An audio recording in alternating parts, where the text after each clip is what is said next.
Kiwingsfood. Aku sering melihat galon cuci ulang disimpan di tempat yang kotor. Jujur takut, bersih nggak ya untuk anak dan keluargaku? Kami mengerti kekhawatiran Ibu. Untuk itu, Le Mineral menggunakan galon yang selalu baru agar terjamin kebersihannya. Le Mineral.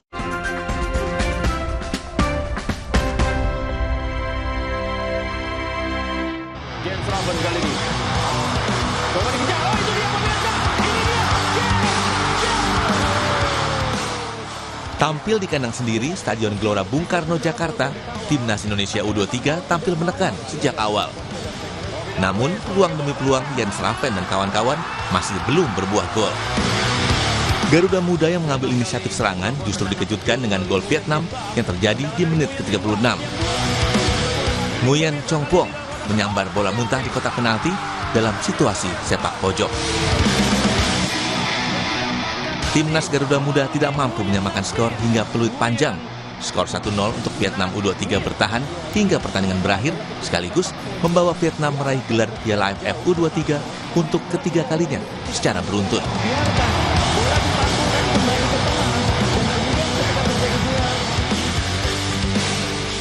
Usai pertandingan, pelatih Gerard van den Burg bilang penampilan Timnas U23 sudah baik, namun penyelesaian akhir masih jadi masalah. Ini menjadi evaluasi agar Timnas bisa tampil lebih baik di kualifikasi Piala Asia U23 September mendatang. They really did well. And I think if you look to the game, Vietnam is a very good team, but they have maybe 2-3 chances, and I think we have also 3, 4, 5 good chances. So sometimes you win the game, sometimes you lose the game, but the most important thing is that we learn, level up, and we have to be there the next tournament.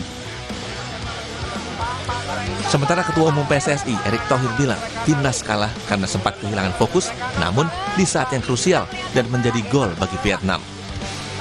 Di luar kekalahan dari Vietnam, Erick Thohir mengapresiasi penampilan Kadek Arel dan kawan-kawan. Tapi memang tadi yang seperti saya bilang, fokus 90 menit, ada satu momen ya kita kecolongan. Dan ada beberapa kali kita juga tadi momentumnya bagus, belum bisa cetak gol. Jadi, tapi apapun hasilnya saya apresiasi dengan tim nasional kita. Dia sudah berbuat maksimal dan tadi ketika Vietnam main keras, kita juga berani main. Ya, dan saya rasa inilah mereka coba terus fight, cuman ya hasilnya kalah 1-0. Penyelesaian akhir dirasa masih jadi PR Timnas U23.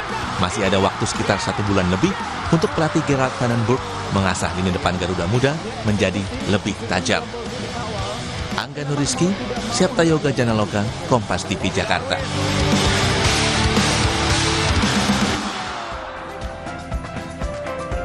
Garuda Muda gagal di final Piala AFF U23. Pelatih Timnas U23, Van den Burg, bilang bahwa anak asuhnya sudah maksimal di final lawan Vietnam. Namun yang tengah jadi sorotan adalah lini depan Garuda Muda yang dinilai tidak mampu menyelesaikan peluang.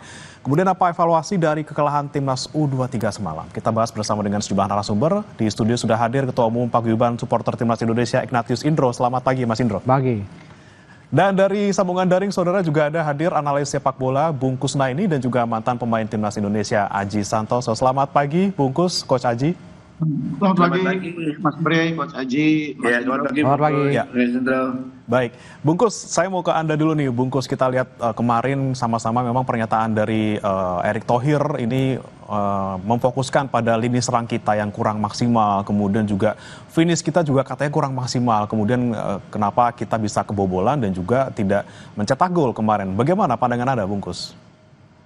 Iya, memang semalam kita sebetulnya punya beberapa peluang ya. Sudah ada Raven yang sudah di depan gawang tapi sundulannya masih di atas. Sudah ada Rehan Hanan yang juga punya peluang 1 lawan 1. Minimal ada 3-4 peluang memang yang seharusnya bisa kita manfaatkan. Tapi tidak satupun yang menjadi gol. Sementara sebetulnya Vietnam dengan jumlah peluang yang kurang lebih sama bisa memanfaatkan menjadi gol. Jadi secara keseluruhan menurut saya sebetulnya pertandingan cukup berimbang. pemain kita cukup mampu mempersulit Vietnam. Tapi kalau persoalannya hanya dianggap terjadi di lini depan, nggak juga gitu ya. Karena sebetulnya kalau dari sistem permainan keseluruhan, itu sebetulnya yang terasa adalah kita kesulitan menguasai lapangan tengah. Kita kesulitan membuat Vietnam ini tertekan. Mereka justru yang mampu menekan kita dengan membuat pertahanan mereka sangat kompak, lini tengah sangat padat, berkumpul pemain-pemain Vietnam di sana, sehingga permainan kita sebetulnya nggak terlalu berkembang. Kita hanya bisa memanfaatkan umpan bola-bola panjang direct melalui dua sisi sayap kita. Jadi sebetulnya bukan hanya lini depan yang harus dibenahi, tapi juga lini tengah. Lini tengah ketika tidak ada Arhan Fikri, kelihatan kesulitan juga memainkan pola atau game plan yang dikembangkan oleh pelatih. Tapi seperti kita tahu bahwa tim ini kan memang bukan tim utama pada dasarnya ya. Kalau untuk kualifikasi Piala Asia kita masih punya beberapa pemain yang akan bisa memperkuat tim sebetulnya. Masih ada Marcelino yang usianya masih memenuhi syarat, masih ada Rafa Strijk. Jangan lupa di depan juga masih punya Ramadan Sananta yang usianya baru 22 tahun. Jadi tidak perlu terlalu berkecil hati. Kita memang gagal di AFF kali ini, tapi untuk kualifikasi Piala Asia nanti bulan September kita masih punya beberapa nama lain yang bisa bergabung yang akan membuat tim ini jauh lebih kuat. Oke, kalau Coach Aji sendiri melihatnya sama nggak, Coach? Kalau kita lihat tidak hanya di lini depan saja nih PR kita, tapi juga ada di lini tengah kita. Iya, saya menambahi apa yang disampaikan oleh Bu Kusna ini tadi sangat benar. Kita memang dalam pertandingan tadi malam ada 3 peluang ya. Raven di menit ke-5, Ryan dan 28, dan Ryan juga di menit di 29 dia mendapatkan peluang. Tetapi sayang 3 peluang itu tidak bisa menjadikan gol. Yang berikutnya menurut saya kalau Pak Erick tadi menyampaikan di lini depan yang menjadi PR, terus Bung Kusna ini di lini tengah, itu juga memang terlihat, tetapi menurut saya akan lebih lengkap lagi juga di lini belakang gitu loh. Kenapa? Karena gol terjadi itu adalah salah satu kesalahan pemain kita. Kita lihat nanti di video bahwa ketika terjadi defending corner kick, bola itu belum keluar dari area kotak penalti, ada beberapa pemain kita yang sudah mau lari ke depan gitu loh. Seharusnya tidak boleh. Itu kalau terjadi defending corner kick, bagaimana bola clear benar-benar jauh dari gawang baru naik gitu. Itu saya lihat kalau nggak salah Ferry Mirza itu nomor 11, ketika terjadi duel dia dekat posisinya tapi dia mau lari ke depan. Akhirnya ada space kosong yang bisa dimanfaatkan oleh pemain belakang lawan dan akhirnya terjadi gol. Seperti itu, Bung. Oke, jadi tidak hanya depan, tengah, tapi juga belakang nih ya yang lagi. Juga, iya, perlu diperbaiki keseluruhan. Oke, baik. Kemudian saya ke Mas Indro. Mas Indro, Anda melihatnya seperti apa? Kalau secara langsung Anda melihat kemarin di GBK gitu ya. Kemudian mana sih yang sebenarnya kita paling bisa soroti gitu? Kita kelemahannya di mana nih antara 3 tadi? Ya, kalau kita ngelihat pertandingannya dari ketika melawan Filipina udah kelihatan ya bahwa kita ketika menghadapi pemain-pemain atau tim yang disiplin, ini kita kesulitan untuk membongkar pertahanan lawan. Nah, ini yang sebenarnya kita lihat kemarin ini juga terjadi lagi gitu. Ketika Vietnam bermain cukup disiplin dari tengah ke belakang, ini cukup disiplin dan menghasilkan serangan-serangan balik. Nah, ini yang kita lihat terjadi lagi ketika kita melawan Vietnam hanya bisa mencetak gol lewat on goal gitu ya. Lalu juga melawan Thailand juga lewat tendangan penjuru gitu ya. Nah, ini yang kemarin juga terjadi. Kita kesulitan ketika apalagi di babak kedua ya. Di babak kedua kita nggak dapat kesempatan. Kita juga bola lebih banyak bermain di lapangan sendiri. Nah, ini yang menjadi masalah. Oke, kemudian kalau kemarin kita lihat sendiri memang luar biasa dari supporter datang kemudian menyemangati, bahkan kalau tidak salah hampir 35.000 gitu ya kemarin ya. Kemudian bagaimana kemarin situasinya, kemudian atmosfernya, apalagi mungkin di babak pertama kita sudah ketinggalan 1 gol gitu ya, kemudian babak kedua kita juga masih kesulitan. Gimana kemarin Mas Indro? Ya, kalau supporter apapun yang terjadi tentunya akan mendukung timnas kita ya, walaupun kita kalah lah ataupun seri ataupun bagaimanapun gitu ya. Tapi yang saya nilai bahwa kemarin pertandingan di timnas U23 harusnya tidak perlu dilakukan di GBK, harus ada di tempat lain yang lebih membuat situasinya lebih ini ya, mendukung timnas kita untuk bermain dan juga mendukung kekuatan timnas kita gitu. Misalnya di beberapa daerah ada, saya pikir lebih siap bakal gitu. Ini ya, lebih bakal luar biasa gitu Betul, ya, betul. dukungannya. Oke, baik. Kemudian saya ke Bungkus lagi. Bungkus, ini kan kalau kita lihat kemarin sepertinya dinamika lapangannya juga lumayan luar biasa gitu ya. Kita lihat Donitri juga kemudian sempat nyerang gitu ya di babak kedua. Kemudian pergantian pemain lini tengah juga baru terjadinya di babak kedua gitu. Arhan Fikri baru masuk mau masuk menit ke 90 gitu. Anda melihatnya seperti apa kemarin, Bungkus? Iya, memang dalam 3 pertandingan terakhir problem besar yang dihadapi oleh Coach Vandenberg itu adalah komposisi pemain di lapangan tengah. Ketiadaan Arhan Fikri membuat dia melakukan sejumlah eksperimen. Dia sempat mendorong Donitri bermain di belakang striker, bermain di between the line gitu ya. Tapi kemudian di pertandingan kemarin dia bereksperimen lagi menjadikan Donitri sebagai pemain jangkar, main di posisi nomor 6. Itu semua terjadi karena memang disadari bahwa lapangan tengah itu tidak optimal performanya, tidak seperti yang diharapkan. Dan Coach Vandenberg saya pikir menyadari bahwa kedalaman skuad itu memang tidak maksimal di event kali ini ya. Di lapangan tengah ini ada beberapa pemain yang posisinya sulit digantikan oleh yang lain. Misalnya posisi Raven itu ketika digantikan yang lain masih sulit gitu ya. Nah begitu juga dengan posisinya Arhan Fikri. Ketika Arhan nggak main, pemain lain dicoba beberapa orang itu kesulitan. Hanan dicoba, Donitri dicoba, Dion dicoba, semua kesulitan. Nah ini saya pikir hal-hal yang menjadi PR dari event kali ini. Dan saya bisa mengerti karena mungkin Coach Vandenberg juga belum tahu semua pemain ya, kemampuan semua pemain. Ini baru event pertama dia dan itu membuat dia mungkin tidak cukup memahami kemampuan semua pemain secara utuh. Nah, kalau ada hal yang patut disesalkan gitu ya, ini soal yang sebetulnya tidak mempengaruhi hasil akhir. Di pertandingan terakhir, 15 menit terakhir ketika kita sudah dalam keadaan tertinggal, itu sebetulnya penonton berharap pemain kita lebih berani mengangkat bola ke kotak penalti, lebih berani memperbanyak umpan ke dalam kotak penalti. Karena kita sudah mendorong Kadek Ariel ke depan. Kita sudah ada Hoki Caraka, sudah ada Jen Raven, tapi kita kurang pasokan bola ke depan. Masih banyak bola dimainkan di tengah, menunggu momen yang tepat. Kalau di menit ke 40-an, menit ke 50 mungkin nggak apa-apa nunggu momen yang tepat. Tapi kalau udah 10 menit terakhir itu harusnya ada keberanian untuk lebih banyak mengangkat bola ke dalam kotak penalti. Ya itu saya pikir mungkin hal yang disesalkan oleh sebagian penonton yang pada dasarnya spekulatif juga memang, belum tentu juga bisa menghasilkan. Tapi setidaknya harus ada keberanian mencoba. Nah itu yang kemarin tidak terlihat. Pemain kita terlalu takut untuk mengangkat bola, terlalu takut salah. Dan dalam sepak bola kadang-kadang keberanian berspekulasi adalah salah satu kunci untuk mengubah situasi. Kadang-kadang ya, tidak selalu. Tapi keberanian itu diperlukan untuk menghadapi situasi kritis. 10 menit terakhir, 5 menit terakhir. Harus ada keberanian berspekulasi. Angkat bola ke kotak penalti. Kita sudah ada Kadek Ariel, sudah ada Raven, sudah ada Hoki. Saya pikir mungkin itu salah satu yang bisa dicatat sebagai sesuatu yang mungkin sedikit perlu disesali, tapi memang tidak bisa mengubah hasil akhir saat sekarang ini. Tapi kita kurang berani atau sebenarnya kita kekunci sebenarnya, Bungkus? Kalau kemarin kita lihat lini tengah kita memang kunci banget sama Vietnam gitu ya? Memang dikunci, tapi kalau kita punya keberanian untuk mencoba menusuk, berani mengangkat bola, itu juga sebetulnya bukan hal yang tidak mungkin. Kan beberapa kali juga berhasil dilewati pertahanan Vietnam itu. Beberapa kali wing-wing kita juga mampu menusuk cukup jauh, tapi kemudian angkat bolanya kurang maksimal. Nah kalau dalam keadaan menusuk sulit, ya paling tidak harus ada keberanian untuk mengangkat bola dari posisi yang lebih early crossing gitu ya.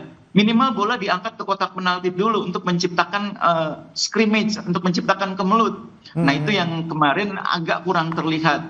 Oke, baik. Saya ke Coach Aji. Coach Aji, kalau Anda melihat apakah memang ketika kita starting line up kita tidak ada Arhan Fikri, kemudian Tony juga tidak masuk di awal gitu ya, bahkan kemarin tidak sempat turun lapangan gitu. Anda melihat memang dari Coach Gerald ini belum bisa membaca pemain seperti yang dikatakan Bungkus atau seperti apa, Coach?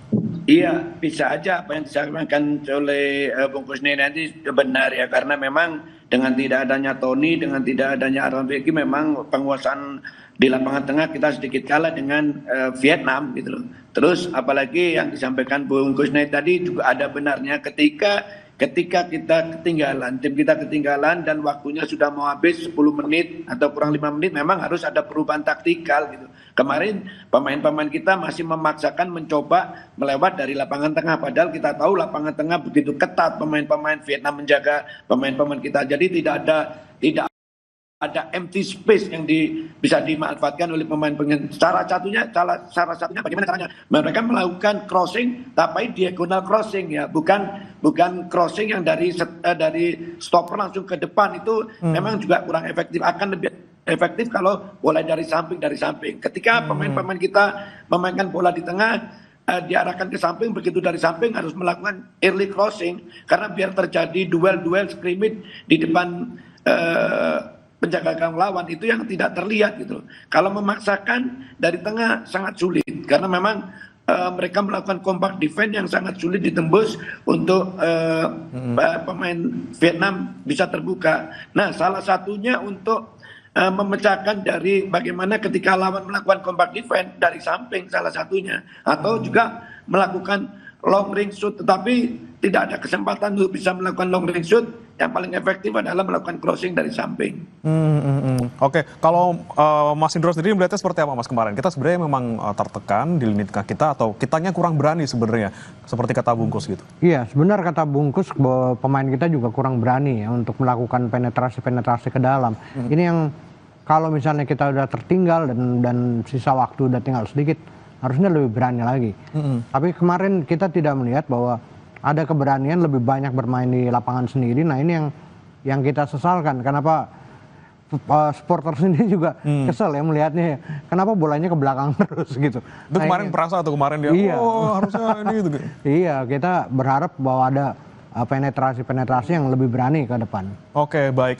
Bungkus, ini saya mau menyoroti juga. Kemarin kita kan ball possession-nya lebih tinggi gitu ya daripada Vietnam. Kemudian pas kita juga luar biasa gitu ya. Ini sebenarnya kita emang pengen mainnya lebih ke menguasai bola, tapi tadi lagi-lagi eksekusi ketika sudah ada peluangnya kurang, atau seperti apa sih Bungkus? Iya, dasar sepak modern itu kan sebetulnya memang penguasaan bola ya. Saya pikir sejak Barcelona mendominasi sepak bola dunia dengan permainan tiki taka, itu semua tim saya pikir memahami bahwa dasar penguasaan bola itu sangat penting untuk membuat mereka bisa menciptakan kreativitas, mengontrol permainan lawan, dan itu yang berkembang di sepak bola Indonesia juga. Tidak hanya di kelompok U23 ini, tim-tim senior kan juga rata-rata mengutamakan possession ya, bagaimana menguasai bola selama mungkin, menciptakan peluang sebanyak mungkin. Nah, cuma memang dalam situasi tertentu, possession itu harus diimbangi dengan keberanian untuk melakukan eksperimen, melakukan kombinasi, bahkan spekulasi. Jadi eksperimen, kombinasi, spekulasi itu juga elemen-elemen yang disediakan oleh permainan, tidak hanya possession. Kalau possession nggak jalan, Anda bisa memilih yang lain, kombinasi, eksperimen, dan kalau perlu spekulasi yang saya bilang tadi. Bola angkat terus ke kotak penalti. Ini dalam sejarah sepak bola modern banyak tim yang dalam keadaan tertinggal begitu, angkat terus bola kotak penalti, dan dari katakanlah 10 kali angkat bola mungkin satu akan menjadi peluang gitu ya. Jadi dalam sepak bola hal-hal seperti itu dimungkinkan.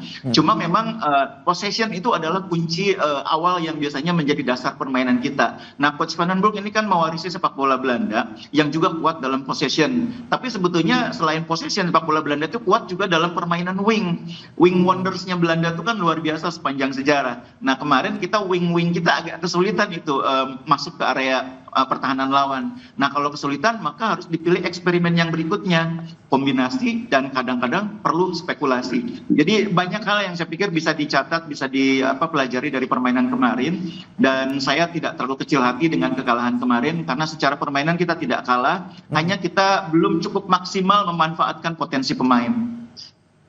Oke, kemudian saya mau ke Coach Aji. Coach Aji, kalau Anda lihat tadi, benarkah kita memang kurang eksperimen gitu ya dalam eksekusi, kemudian peran dari tim sayap kita, seperti apa kalau Anda melihat Coach kalau kemarin? Iya, tadi yang disampaikan sama Bung Kusnai ini cukup betul. Artinya di dalam sepak bola itu possession itu boleh, tetapi jangan hanya possession just for possession, tapi possession for attacking gitu loh. Jadi kita possessionnya harus berani di pertahanan lawan, bukan possession di daerah kita sendiri. Kalau possession di daerah kita sendiri pasti tidak efektif. Ketika kita melakukan possession di daerah lawan, itu nunggu peluang. Ketika ada peluang bisa melakukan killer passing. Ketika ada peluang bisa melakukan one to touch combination gitu.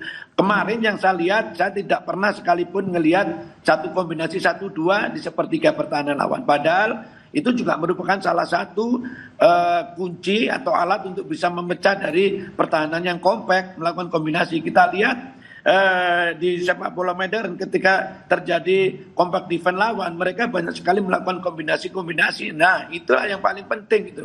Untuk melakukan kombinasi, bagaimana pemain itu harus paham dulu untuk bisa melakukan kombinasi gitu. Jadi menurut saya betul apa yang disampaikan Bu Kusna ini, posisinya harusnya di daerah lawan menunggu peluang untuk killing passing atau untuk melakukan kombinasi atau melakukan shooting ketika ada scrimmage, dan itu space-nya tidak banyak. Space-nya pasti sempit sekali itu. Tapi harus dicoba seperti itu, Bung. Oke, baik. Saya coba ke Mas Indro lagi. Mas Indro, kita kan kemarin lihat di babak kedua mungkin kita sudah mulai panas karena ketinggalan di babak pertama gitu ya. Di babak kedua kita ada beberapa serangan yang dilakukan oleh pemain non lini serang gitu ya. Ada Kang Rudianto di menit 77, tapi kemudian melambung jauh gitu ya. Terus kemudian di 78 ada Robi Darwis juga ngelenceng gitu bolanya. Kemudian Arhan Fikri pas tendangan bebas di 84 juga melambung gitu. Ini sebenarnya gimana nih? Apa yang memang kemampuan ataupun skill yang dimiliki oleh non lini serang ini juga perlu dijadikan evaluasi atau seperti apa? Ya itu harus ditingkatkan ya. Kalau skill untuk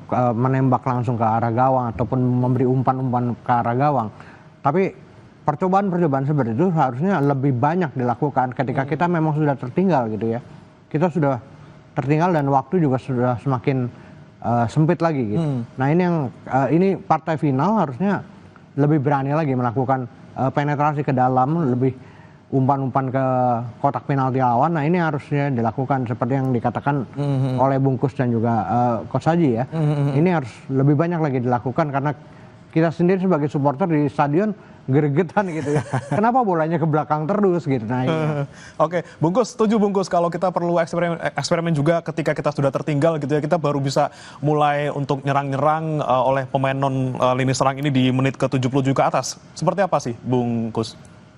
Nah, itu hal yang basic dalam sepak bola modern itu yang namanya eksperimen. Itu sesuatu yang tidak luar biasa. Pelatih sering melakukan itu ya, mendorong pemain belakang ke depan, mendorong pemain depan untuk bermain melebar supaya memberikan ruang kepada pemain yang muncul dari second line. Itu hal-hal yang lumrah dalam sepak bola modern. Tidak ada yang istimewa. Nah, dan yang hal tersebut sebetulnya sudah dilakukan cukup baik ketika kita berhadapan dengan Thailand dalam keadaan tertinggal. Itu kan Coach Van der Rohe melakukan eksperimen yang cukup mengejutkan ketika mendorong pemain belakang Ferrari bermain sebagai extra striker.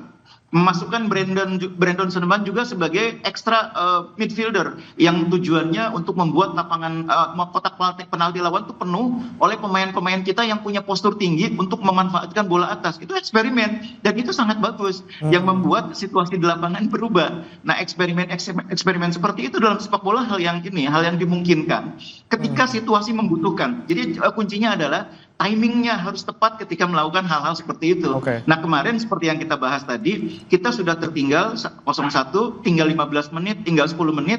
Eksperimennya itu tidak seperti di pertandingan sebelumnya gitu ya. Memang ada upaya untuk mendorong Kadek Ariel ke depan. Itu bagian dari upaya eksperimen juga. Tapi penonton kita semua berharap tentunya tidak sekedar mendorong Kadek Ariel ke depan, tapi pasukan bola ke depannya juga harus lebih banyak supaya kehadiran Kadek Ariel itu memberi manfaat, ikut dalam duel, ikut memanfaatkan kesempatan di depan gawang. Nah, kalau udah didorong Kadek Ariel ke depan, sudah ada Jens Raven, sudah ada Hoki Caraka, bolanya nggak berani diangkat ke depan kan jadi kurang maksimal hasilnya. Sebetulnya ya itu aja sebetulnya, dan itu saya pikir hal-hal kecil yang sebetulnya mungkin ketika dibuat keputusannya oleh pelatih, dia mungkin melihat situasi juga ya. Mungkin dia khawatir juga kalau terlalu banyak memasukkan pemain yang karakternya seperti itu akan membuat keseimbangan tim. Ini kan pertimbangan pelatih juga harus dipahami ya. Coach Aji mungkin nanti bisa menambahkan. Pelatih pasti mempertimbangkan segala hal. Tapi kita sebagai penonton tentu berharap bahwa bukan sekedar mengubah susunan pemain, tapi juga cara main. Nah, kemarin itu cara main di 15 menit terakhir, 10 menit terakhir itu agak kurang memenuhi ekspektasi penonton. Oke, baik. Eksperimen sekali lagi yang kita tunggu-tunggu, tapi ternyata baru di menit-menit akhir. Tapi bagaimana kemudian evaluasi kita tadi malam, kita bertemu Vietnam, kita kalah. Kemudian bagaimana kita nanti akan menghadapi kualifikasi Piala Asia U23. Kita akan bahas, saudara, usai jeda. Tetap bersama kami di Sapa Indonesia Pagi.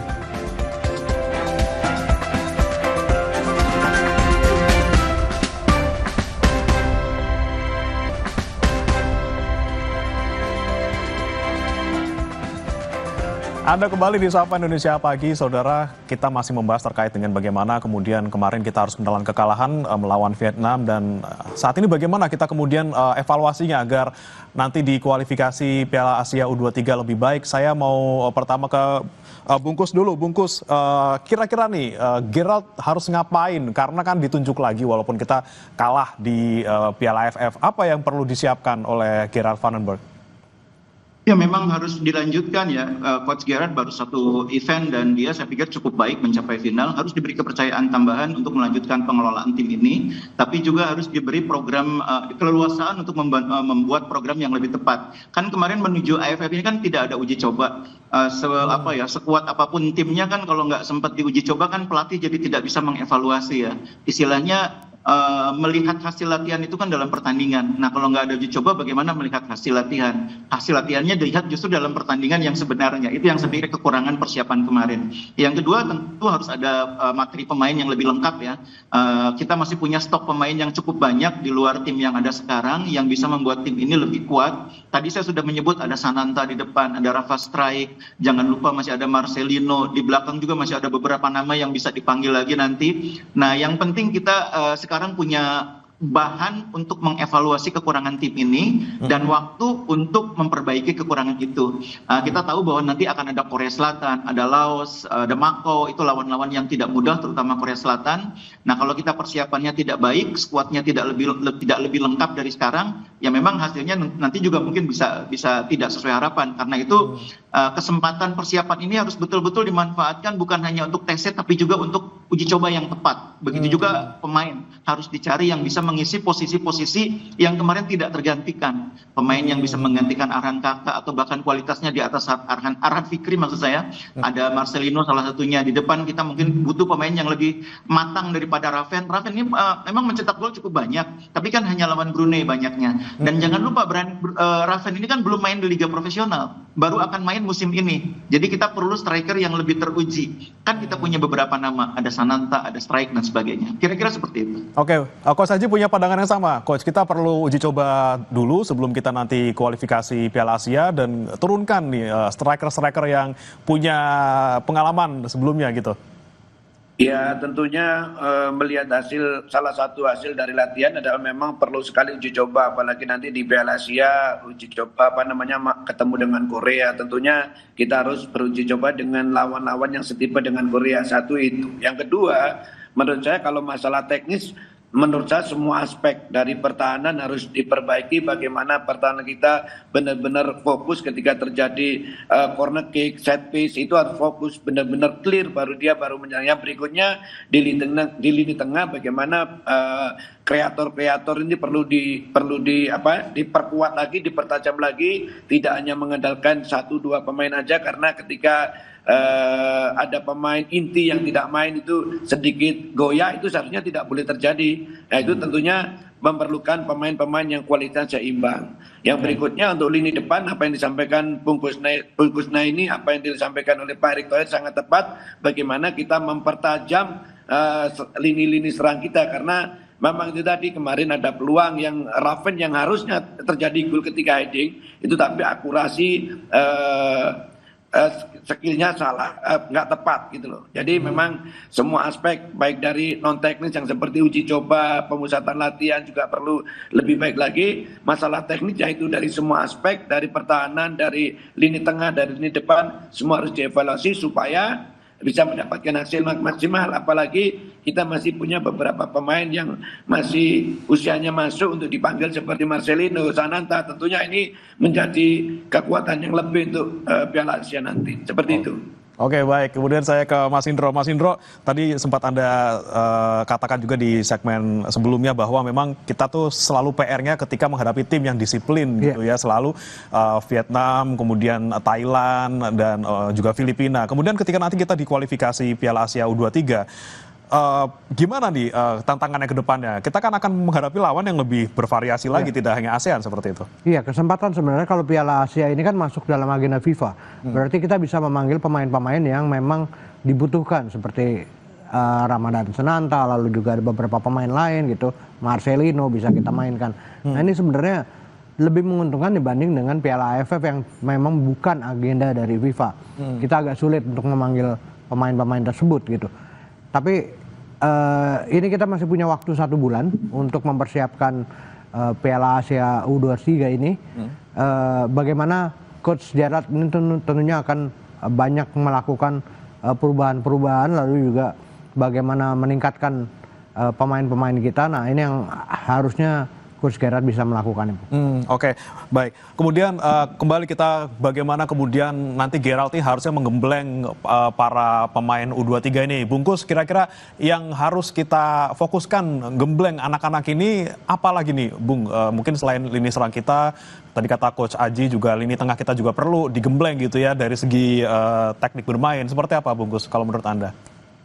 Iya, mental bertanding itu menjadi hal yang sangat penting juga gitu ya. Bagaimana kita berhadapan dengan tipe lawan yang berbeda, itu kan karakter bermainnya tentu harus menyesuaikan gitu ya. Ketika menghadapi lawan seperti Brunei, tentu karakter bermainnya berbeda dengan ketika berhadapan dengan Vietnam. Nah, kita dalam beberapa pertandingan menghadapi tim yang karakter bermainnya seperti Vietnam kan kita kan sering kesulitan. Ini harus dibentuk melalui uji coba ini. Melalui latihan, melalui latihan dalam TC itu juga bisa membentuk karakter permainan ya. Tapi lebih dari itu semua, menurut saya yang penting itu 2 hal tadi. Bagaimana pelatih bisa melengkapi materi pemain yang ada sekarang dengan pemain yang bisa mengimbangi tim utama atau bahkan lebih. Dan yang kedua, uji coba yang tepat. Karena dalam sepak bola itu pada akhirnya semua persiapan itu berujung ke pertandingan. Nah, pertandingan yang merupakan bayangan pertandingan sebenarnya adalah uji coba. Jadi kalau tidak ada uji coba tuh ya memang persiapannya jadi tidak maksimal. Tapi kalau kita lihat mungkin ke depannya kita akan bertemu dengan antara Korea Selatan, Laos, dan Makau. Ini kira-kira kita harus waspada ke siapa nih, Bungkus? Iya, tentunya Korea Selatan ya. Walaupun kita dalam beberapa tahun terakhir ini kan sudah mampu mengalahkan Korea Selatan ya. Pada eranya Sintayong juga termasuk di antaranya ya. Tapi jangan lupa bahwa Laos juga kemarin bermain cukup baik loh di Piala AFF ini. Jadi kita harus juga waspada. Makau juga tim yang kemampuannya cukup baik. Jadi tidak ada istilah meremehkan ya. Jangan berfokus hanya ke Korea Selatan. Laos dan Makau juga tim yang tidak mudah untuk dikalahkan.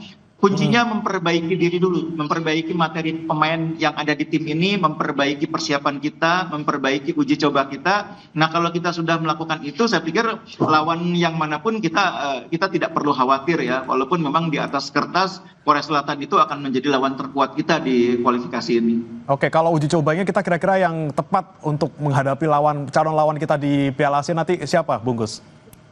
Tadi Coach aja sudah menyebut bahwa uji coba itu berhadapan dengan lawan yang karakter mainnya, cara mainnya mirip dengan calon lawan. Jadi kalau Korea Utara mungkin idealnya kita bertemu dengan Jepang, bertemu dengan Korea Utara, bertemu dengan katakanlah China mungkin ya. Itu lawan-lawan atau China Taipei, itu lawan-lawan yang gaya bermainnya agak-agak mirip ya. Walaupun kualitasnya tentu berbeda. Kalau Jepang mungkin di atasnya Korea Selatan, tapi kalau China Taipei mungkin agak di bawah. Tapi yang penting itu kan pemain mendapat gambaran. Karena memang tidak mungkin kita sepenuhnya mendapatkan lawan beruji coba yang sama persis dengan calon lawan nanti.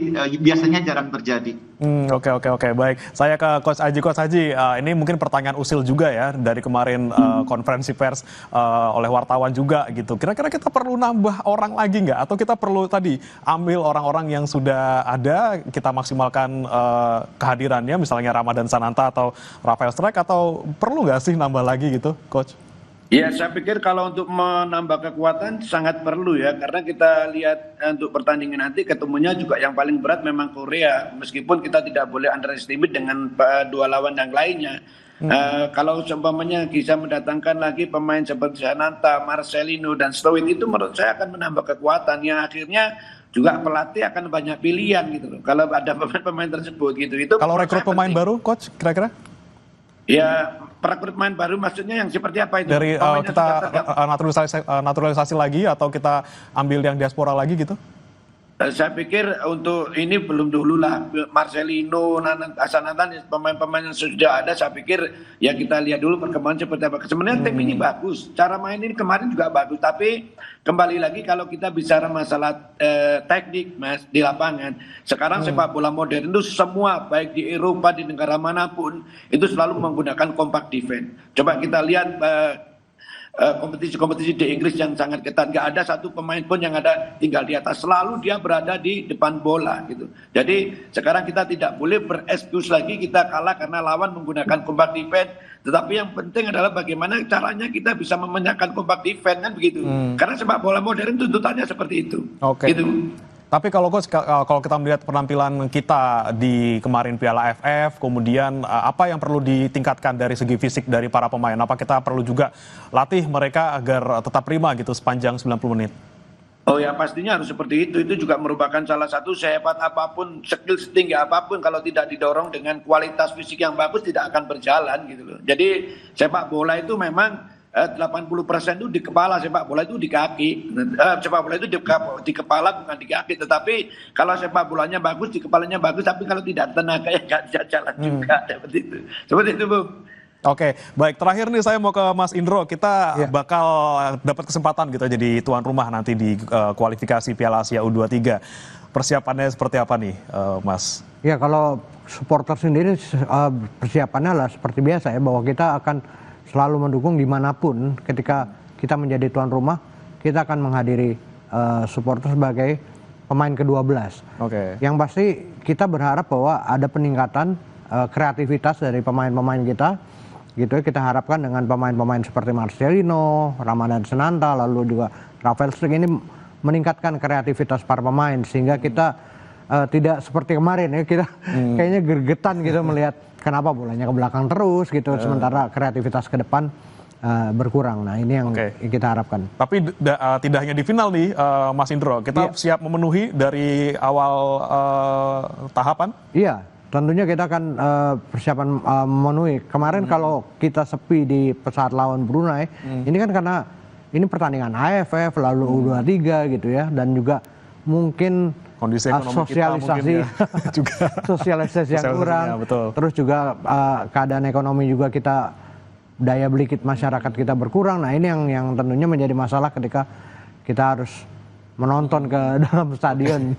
Oke, kalau Korea juga pasti lebih spesial dong disiapin nanti buat pastinya kita akan bertemu dengan Korea. Ini adalah spesial ya, apapun eventnya gitu. Nah ini yang kita tentunya akan totalitas kita untuk melakukan sebagai pemain ke-12. Oke, sekali lagi tidak hanya kita evaluasi pemain 11 pemain yang bermain di lapangan, tapi juga pemain ke-12 kita harus siapkan juga ya untuk bisa mendukung tim Garuda Muda kita bisa nanti melaju lebih baik lagi ketika di kualifikasi Piala Asia U23. Terima kasih Mas Indro sudah bergabung bersama kami di studio, kemudian juga Bungkus dan juga Coach Aji sudah bergabung juga di Sapa Indonesia Pagi. Kita harapkan yang terbaik buat Garuda Muda kita. Selamat pagi Bapak-bapak. Selamat pagi. Selamat pagi. Saudara jangan beranjak, kami akan kembali dengan informasi lainnya. Di antaranya antrian kendaraan akibat kelangkaan BBM terjadi di Jember, Jawa Timur dan sekitarnya. Sesaat lagi.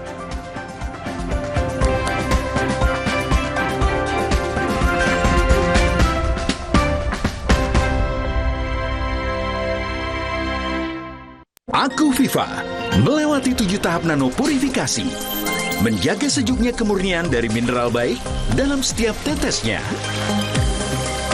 Begitu sejuk di tiap teguk. Aku Viva, murni alami dari Mixfood. Di zaman sekarang, untuk setiap kebutuhan ada tempatnya masing-masing, termasuk kebutuhan keuangan. Astra Financial selalu menghadirkan inovasi teknologi di balik keuangan Astra yang kamu pakai.